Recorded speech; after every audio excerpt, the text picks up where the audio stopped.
Hey guys, really quick video. I got the same question over and over again on this past weekend's video. And it was about when I was in the front yard and during the tour, and I said I will never grow the Three Sisters garden again.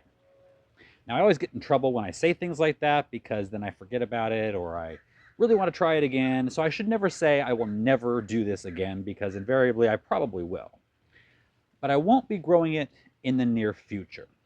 And this is why. I'll expand on it a little bit because you guys had questions. Apparently, the Three Sisters garden is not for fresh produce.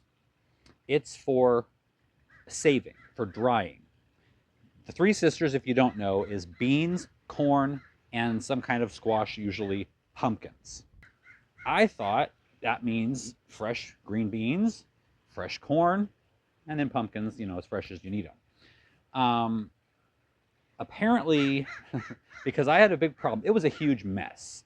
And if you go back to that garden tour, you'll see we had the beans crawling up the corn, which it's supposed to do, but they really overwhelmed the corn, and the corn stalks started breaking over, and I couldn't even get in there to harvest the corn or the beans.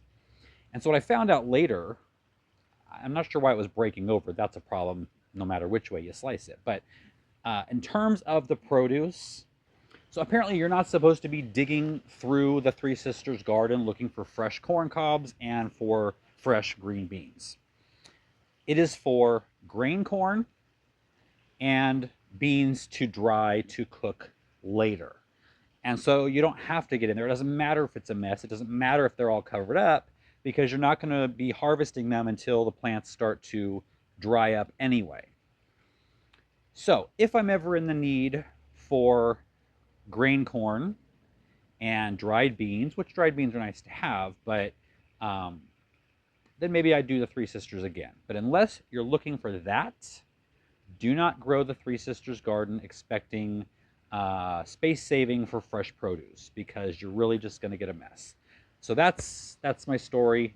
That's why I'm not going to be growing it in the near future. You guys make your own decision, though. It is fun. It is interesting. The history of it's interesting. I went into that in the last video. But for me, right now, it's a no-go. See you next time.